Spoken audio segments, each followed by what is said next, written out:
a positive belief in the future is one of the most powerful forces in humanity. It's one of the most potent political forces, and it has been central to the Californian identity. When you don't face competition, when you're not forced to constantly be improving, it's easy to lose sight of the fundamentals. And I think we've seen that in California. People can tolerate dysfunction for a very long time, but you get to a tipping point where it's no longer tolerable.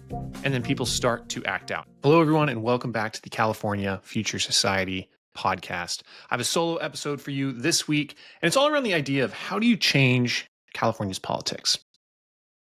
I was reflecting on all the different conversations I've had in these episodes. I think I'm almost up to 20 now, and some themes have started to emerge as far as the types of guests I pick and the things that we talk about. And one of the main themes, as I was thinking about it, is the idea of people wanting change. So some of these visions are more, I guess I'd say, radical. Right? Working outside the system, someone like Dick Lucas, who I interviewed last week, who's running for state assembly. Other people, it's more working within the system. This includes groups like, California YIMBY when I talked to Nolan Gray, or GrowSF, right? These are two groups who aren't trying to operate outside of the existing political system, but instead try and shape it and nudge it through various movements to create the outcomes that they desire. And some of these aren't even explicitly political, right? If you think back to my conversation with Devin Zugel of Edge Esmeralda, they're pursuing change, but it's not explicitly political. It's this concept of these intergenerational communities that they're trying to build up in Northern California, and that they have these events to show off what that could look like. But that still is somewhat of an aspirational, different orientation towards the future. It's hey, we want to see this different type of outcome. So thinking about politics specifically, a conversation I have a lot of people when they ask me about the episodes, or they reflect on different guests or the different guests I've had, or friends and family who are talking to me about the topic, they often feel like California politics are stagnant. And I think that's a relatively common feeling regardless of where you sit on the political spectrum. Here's a few stats on some recent polling from PPIC, a well-respected group. They found that the majority of adults, 60%, say the state is generally going in the wrong direction. And that a third of Californians say that they and their families are financially worse off than they were a year ago. And that 4 in 10 Californians say the cost of housing places a financial strain on them and their families. So I wouldn't say that these numbers reach political crisis boiling numbers yet, right? This isn't the signs of an impending political revolution that's going to completely transform the state, or that we're going to completely reject our current politicians. But I think they do illustrate a broader story that a lot of Californians feel. And it may not reach the point of saying that I feel like the state's heading in the wrong direction. It may not reach the point of saying that financially we're struggling. But a lot of Californians feel like what is going on isn't working, and that the options that are being presented to them are relatively stagnant. And this isn't just a right-wing talking point or an independent talking point. This is something that happens in any system or political state where there's a lack of political competition, red or blue, right? If you look at California, California has been a Democratic trifecta state, meaning that they held both chambers in the assembly as well as the governorship for the last 25 years outside of Arnold Schwarzenegger, who is a bit of a unique candidate for various reasons, right? So we've had this unbroken string of Democratic power, often with a supermajority, and that creates weird political incentives. There's this LA Times article from earlier in the year, or maybe it was from last year, but either way, they're talking to Democratic legislators saying how, having a supermajority, having complete control and a lack of competition can actually create a lot of challenges, because now you're not competing for the median voter, you're competing with your other Democratic colleagues for different interest groups. It makes it harder to govern from a place of what's the best solution for the most people. And instead, you're operating kind of in an echo chamber, right? Within your own party and the different groups that support that party. And that's not a Democratic specific phenomenon. You see this in red states too. Anytime you don't have competition, human nature sets in. We know this as individuals, right? If I don't have incentives, if I don't have things that challenge me, that push me, that get me up out of bed in the morning, and that force me to bring my best every day, then just as an individual, I will start to slack. And I think what's true of individuals is true of groups as well, right? We see this in companies all the time, old companies that are unchallenged in their industry and that over time lose their ability to innovate and to compete, and then they get taken out by upstarts. So what's true for individuals, what's true for companies is also true for political parties and institutions. When you don't face competition, when you're not forced to constantly be improving, it's easy to lose sight of the fundamentals. And I think we've seen that in California, right? We've talked a lot in this podcast about how the state has become less affordable due to an unwillingness to build homes. There's also a lot of other stats around, leading the country in poverty when you adjust for cost of living, things like school performance, other infrastructure things that California used to lead the nation on are now sources of challenges, are issues that the state is trying to deal with. And I think in California, unlike some other states, we can paper over a lot of the challenges because we are the center of what is one of the most miraculous economic events in history. And that is the growth of the tech industry, which has added trillions of dollars to the state economy. Right? We're home to some of the largest companies in the world that have been the significant sources of growth anywhere, let alone among different states within the US. And when you're in a state that has this tremendous economic growth that more or less happens regardless of what you do as a state, that can enable you, in a sense, to not have to focus on the fundamentals. And again, this isn't just a blue state dynamic. One example of a red state is Kansas. I think it was in like 2012, 2013. They passed these massive tax cuts under the conservative belief that if we cut these tax cuts, it's going to stimulate economic growth. It's going to be a boon for our economy. And they backfired horribly. It led to a massive deficit in the state budget. They had to wind back a lot of these tax cuts because they pushed it too far. They were in a political system where they were unchecked by competition. And so as a result, they went overboard and they paid the price. And I've said this on the show before, but I think it also is important to note that for all the times that people like to complain about Democrats in California, the reality is that our political system is a reflection of our political choices. And the fact that Democrats can remain in power despite all these different challenges around poverty, around affordability, around these other issues that I've listed, also is a reflection on the California State Republican Party being largely ineffective and dysfunctional, right? And so anyone who says, "Oh, the solution is just vote red, it's gonna solve everything," I don't see that happening. First off, Californians aren't just gonna vote red. I think Trump's support is less than 30% throughout the state. And frankly, I don't think the party offers a meaningful alternative on a lot of the issues that we talk about here, right? Like things like being pro housing growth. So while it's easy and popular for people to blame the Democratic Party, say California is an example of liberal dysfunction, the reality too is if you're in a state where if you're in a state where you lead the nation in poverty, where you are the symbol of the housing crisis, where you can't build things like high-speed rail, and yet your political opponents are still unable to make any significant gains against you, I think that speaks as much about the dysfunction of your political opponents as it does about you as a party. So I don't want to get too much into partisan bickering. That's not my goal. But I think all the things that I've pointed to illustrate the point that people feel like Californian politics are relatively stagnant and that there's a broad desire for change. So the question that I originally posed in this video, and then that I think is the most interesting, is how does change happen? Right? How does political change happen? And after hearing someone like me say that parties are dysfunctional in some fashion or that they're failing to capture some degree of the political desires of the public, the solution that people always say is create a third party, right? Like Elon Musk is in the midst of creating a third party. I'm not sure what's happening there. I haven't followed lately. Anyways, people are always clamoring for a third party. And there are times in history where third parties can be successful, can meaningfully move the needle in how people think about politics. But most times, political change does not happen through third parties. It can, but it doesn't always happen. And I think what's even more valuable to think about is to think about movements. So every third party that has had any meaningful impact really is a reflection of a movement, but movements do not always require parties. So before I get into movements and examples from California history, I think it's important to talk about political incentives. This is something that my old boss was all about. Bradley Tusk, the guy who founded Tusk Strategies, his kind of core thesis, his pillars of what the firm was founded around was the idea that political actors, politicians, make decisions based on their political futures. And if you want to change their behavior, you need to change the political incentives.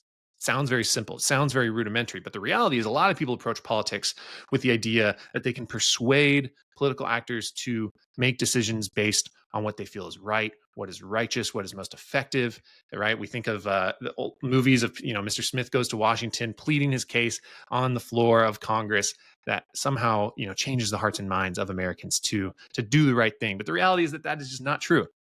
The reality is that most politicians exist to get reelected.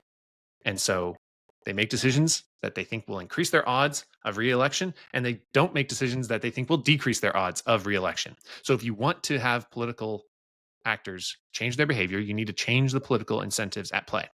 And this is why movements matter. So movements take a lot of different forms. I'm going to give some examples throughout California history of movements that have meaningfully changed the trajectory of the state's politics. Okay, so the first one I'm going to list is the progressive movement. Now, we think progressive, and we think today, we think, the left wing, it carried a different connotation 100 years ago. Back then, the progressive movement was largely in response to the feeling of unchecked power by the railroads in California. The railroads dominated early state politics, both through ownership of the land, being some of the most powerful corporate entities in the state. Even you had state legislators having free railroad passes. It's a big issue, was a big issue. And so in response, the progressive movement, there's various elements to it, but one of the core ideas was providing accountability and increased democracy so that voters could check the power of elected officials and third-party interest groups. This is where we get things like the recall, where we get voter propositions, where we get the direct election of senators. Now, this was a movement that was popular throughout America, particularly the American West, but it was particularly strong in California, where it led to the election of Hiram Johnson, who was governor, and then he went on to become a senator. So this was a movement of people, and it took the form of a party. There was Progressive Party. Teddy Roosevelt was a big fan of the Progressive Party. His Bull Moose campaign in 1912 was around this. But this is an example of a movement that's welled up from the belief that voters felt like they were being left out of the political process and that existing strong interest groups were unchecked in their power. So we needed to devolve more power to the people, right? So that sounds great. It also led to some of the challenges in our conversation about why LA is so hard to govern with Dr. Rafe Sonnenschein. A lot of it is from these progressive era reforms, this creating of dozens and dozens of local bodies, separating power, making a city like LA very difficult to govern because you have all these decentralized sources of power. That's not the point of this conversation, but if that's interesting to you, listen to that conversation. So that's one movement, is the progressive movement. The next movement I want to bring up is one from the 1930s. This is, the Depression. There's a lot of people who are struggling. And so you had movements like the ham and eggs movement. So this is a movement particularly popular among older people. It started with a couple of political provocateurs, or maybe provocateurs, it sounds derogatory, I guess. Political spokespeople, people who had kind of their own little media radio network. I believe it was in the Long Beach area, but advocating for this idea of a pension for old people. This was a time when Social Security didn't exist. So the idea being that I think it was every Thursday you would get a check that could allow you to buy a breakfast of ham and egg once you were over the age of, I think it was something like 60 or 65. Now, eventually, this concept got passed into law through the form of Social Security, the idea that we need some form of welfare for the elderly in our society. So it actually led to meaningful national change, but it started as a movement of Californians, of people saying, hey, there's this problem, we need to solve it, we're discontent with how things look, and we need to create political change. And this took another form during this 1930s political discontent, this campaign, the movement called EPIC, End Poverty in California, EPIC, which is an all-time great name of a political campaign. And one person who really championed this idea was the writer. Upton Sinclair was famous for a number of things, including, journalistic exposés of some of the challenges facing the working class in America. And I'm going to read you a little bit about his campaign platform because he eventually went on to run for governor in 1934 and got the Democratic nomination in 1934. So he went on to the general election where he would eventually lose. Upton Sinclair was radical, right? So some of the pillars of his platform were having the state government taking over farms and factories to create a network of collective farm colonies and cooperative factories that weren't going to be based on profit.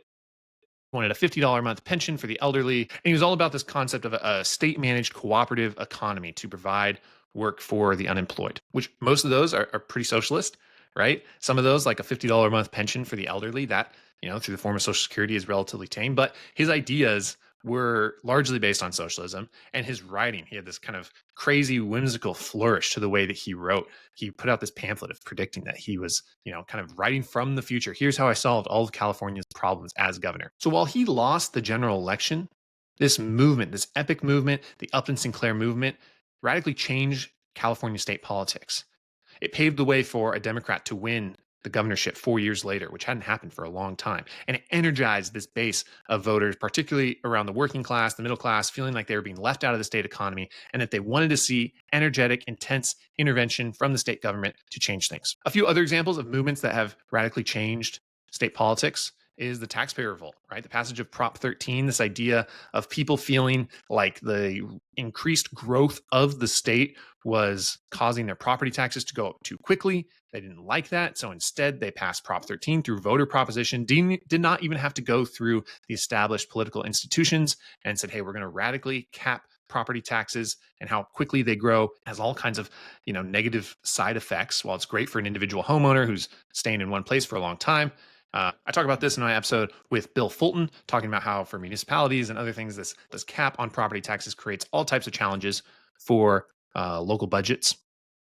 Then we have the broader anti-growth movement, which took the form of a number of different laws, CEQA and other things, but this was in the 60s and 70s, a movement of people, whether for environmental concerns or just general quality of life concerns, felt like the state was growing too quickly, passed a number of laws at the state and especially at the local level in local zoning codes that led to the housing shortage that we face today. We've talked about this across a number of different episodes. So those are two from like the 60s and 70s. And then two of the movements that we've spoken about in our conversation. I mentioned them earlier. One is GrowSF.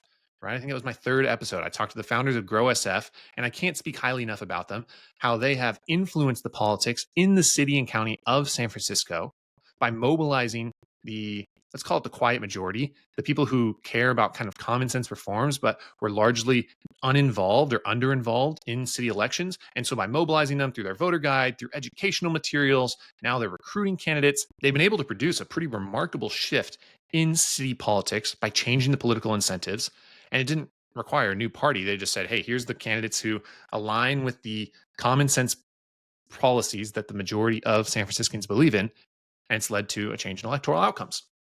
And then, of course, the YIMBY movement, right? We mentioned earlier, I spoke with Nolan.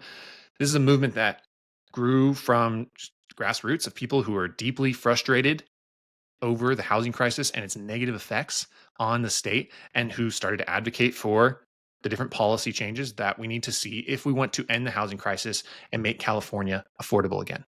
So I just threw a lot at you, but I think that shows the point that the state's trajectory is largely determined by movements that grow up of people who get together and say, hey, here's these problems. We don't like them. We want to respond. And we're going to do the work that it takes to change the trajectory of the state. It takes me back to this concept.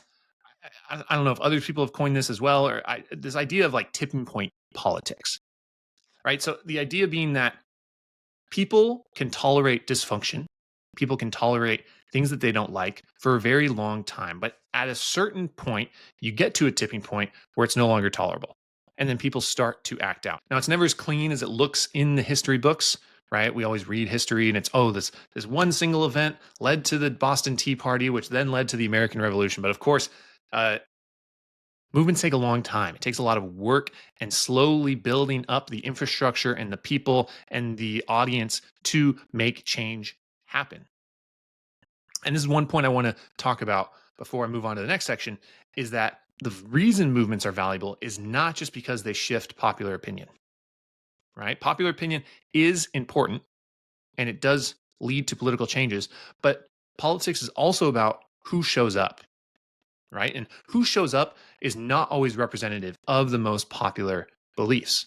GrowSF is a good example. They talked about how the reason they started was because they recognized that the vast majority of San Franciscans felt one way, but the different interest groups, the different politicians, the different groups that showed up tended to vote and reflect a more radical segment of the population. This is something my former boss, Bradley Tusk, is all about. He's on a movement to popularize mobile voting under the argument that primaries in particular are very low turnout.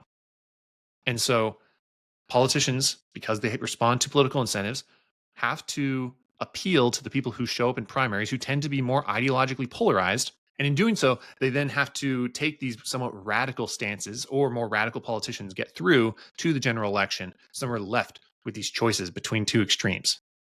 Right? The example recently of Zohran Mamdani in New York, Democratic socialist. He won the Democratic nomination and will now be running in the general election for mayor of New York. And there's a lot of think pieces, a lot of people talking about what does this mean? These young people love socialism. I think that is part of it, but there's also the reality that his total votes in the primary of people who supported him, it was like 15% of the total population of New York City. It wasn't that many people. Now, we'll see in the general election, he may ride a giant groundswell of people who support these policies. But I think it reflects this bigger point that the only people who matter are the people who show up. And the value of movements is not just the widespread popular opinion, but it's because it can lead to the political infrastructure that shapes who then shows up. Right? The YIMBY movement is not just articles and think pieces and people saying, yeah, I'm a YIMBY and I want more housing. It's the hiring of people like Nolan and his colleagues, the people who show up to the Capitol, who lobby, who endorse candidates, who help fund campaigns, who help promote the ideas, who draft the policy concepts, who get bills introduced and passed through all the different committees until they get to the governor's desk to be signed and passed into law. That takes a movement, it takes an infrastructure beyond a single person. Okay, so now I've talked a lot about how politics changes and why you need movements to make political change happen. Now I want to shift and think about what are the types of changes that I would like to see in California politics, and I think that other people would like to see in California politics. And a lot of these were reflections of the topics that we've spoken about in different episodes with different guests. And I put them basically into two buckets. So the first bucket is this idea of, let's call it like foundational issues. And this is just related to basic upward mobility and affordability, right? This isn't necessarily people saying that they want life to be radically different than how it is today. However, they do want to see it be more affordable and enable the type of upward mobility and growth that defined California's trajectory.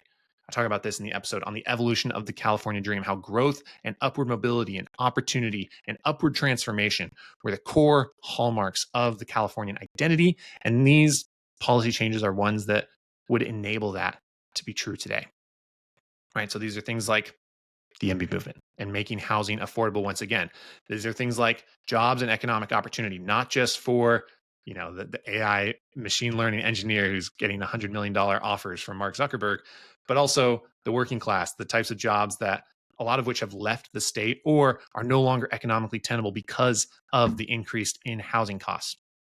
I think as part of this foundational bucket too, it's just government that works, right? Government that is effective and that is able to achieve the mission that it sets out to achieve. There's no worse example than high-speed rail in California of having grand ambition that is failed by a lack of implementation, and that really frustrates people. I think on a similar note to that is public safety in our cities. This was a big pivotal policy point in the San Francisco elections this last year. The idea that people saying, that GrowSF talked about of, hey, most people, they want cops, they want the streets to be safe. They don't want, visible homelessness to be a pervasive problem that's persistent, right? We want to get these people treatment, we want to get these people care, and we want to clean our streets and clean our parks so that children and families can enjoy it. So those are a few of the ideas that I'm going to put in that like foundational, basic upward mobility bucket. And then another bucket of policies is what I'm going to call kind of the extra like techno optimism theme. These are the ideas that you can tell from my conversations get me excited, and that go beyond just the basics of California being affordable in a way that it is today. These are the types of bold projects that have the potential to radically change either our technological capabilities or change how we live. And so some of the examples from episodes that we talked about, Dick Lucas last week talked a lot about these ideas. But even in our conversation, I think it was my second episode with Casey Hanmer, who's trying to build large-scale solar facilities. They're working on their first full-scale deployment up in, I think it's in Kern County. We've had guests talk about nuclear and increasing our energy capacity, large-scale energy projects throughout the state to not just make energy more affordable, but to radically increase the amount of energy that we have. I talk about this in my episode on the space industry and space age optimism, resurrecting and pushing the boundaries of our space industry through SpaceX and other companies like that. We've had guests talk about projects like desalination, or even in my first episode with Cam, we were talking about World's Fair, the idea of having events that get people excited about the future and how technology can change our life. And I think one project that reflects these ideals more than any other is one I've talked about before. It's California Forever, the project up in Solano County. It not just represents the nuts and bolts, hey, let's make the California dream affordable once again, but it also includes aspirational elements of pushing the state forward. The heart of the project is a community. It's homes and walkable neighborhoods with good transit. You can see the renderings on their site. They're beautiful. It's the type of neighborhood that a lot of people would really love to live in, but it also has some of these things I described in the second bucket, these aspirational elements. Last week, they just announced the Solano Foundry, bringing these advanced manufacturing jobs to this new community. So it's not just a place of homes, but it's also a place of the most exciting jobs, building, the technology that will define the future. Or even Solano Shipyards, which the founder has a whole post. There's a lot on the website about it. You should check that out. Building the largest shipyard in America so that we can be competitive in maritime capacity again. So I think that's a project that is cool because it embodies not just the core desire of, hey, people want good schools and good homes and a place to live that doesn't require them to completely sacrifice their finances in order to make it happen. But then also a very Californian thing of we want to be able to push the future. We want to have the best jobs in the state from the best companies that are founded here. That gets me really excited. And I'll end by talking about what I think is the through line across all these different changes that people want to see. And it's not going to surprise any of you because it's in the name of the California Future Society. But it's this idea of improving the future, of having a future that we are excited about, and the belief that we are on an upward trajectory as a state and as a people, and that future generations will be better off than we are today. I think the future captures both of those ideas, right? There's the bread and butter, just affordability ideas of, hey, I want my children to be better off than I am today. This came up in the conversation with Dr. Rafe Sonnenschein. He was talking about a lot of immigrant communities, which a lot of his past work is focused on, and how immigrants, particularly first-generation immigrants to America, will endure almost anything because they believe that being in America will enable their children to have a better future than what they had, right? A positive belief in the future is one of the most powerful forces in humanity. It's one of the most potent political forces, and it has been central to the Californian identity. But in the future is also what fuels a lot of these kind of, let's call it techno-optimism, moonshotty type ideas, right? These big, bold ventures that Californian has pursued and fostered either through its government or through the types of companies that are built here.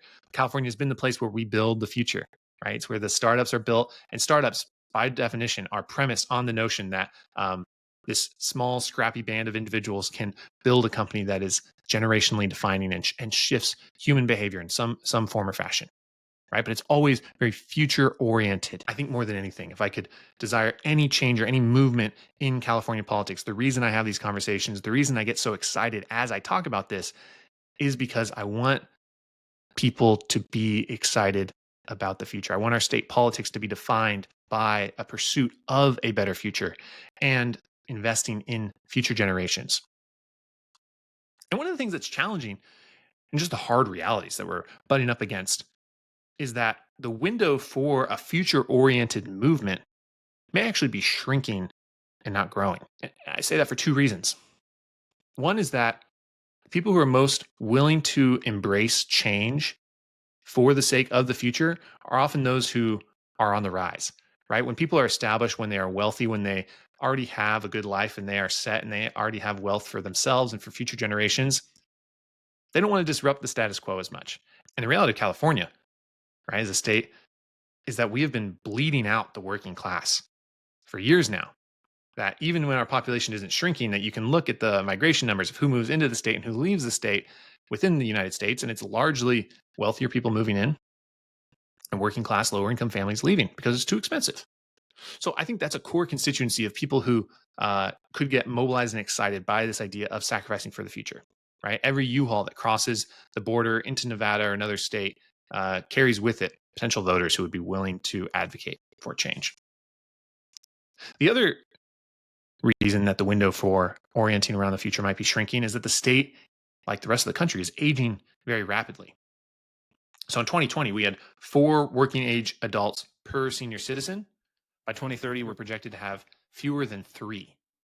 And so when you're old, when you're established, when you're 65 or 70, human nature dictates that you're going to be less motivated by the future. You're going to be less excited about it. You're going to be less open to change. And that's not a moral issue with people being old who are, by them being evil or anything of that nature. It's just human nature. It's the reality. When you're young and you have more future ahead of you, you are more excited about making that future more exciting.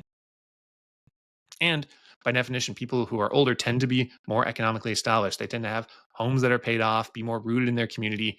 And so the idea of changing things in order to enable future growth doesn't move the needle as much for those people.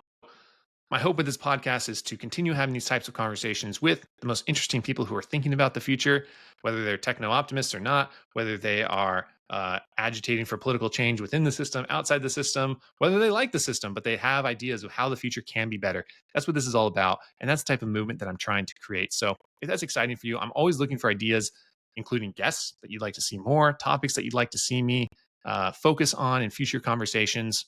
And then lastly, there's no way to do this without feeling cringy. But if you enjoy this content, I would love if you subscribed. On the YouTube, I'm one short of 100 at the time of filming this video. I would love to add that third digit, have a nice round 100 when I see the subscriber number every time I check on the analytics or wherever you're listening to this. But thank you for listening. I appreciate your time, and I'll see you in the future.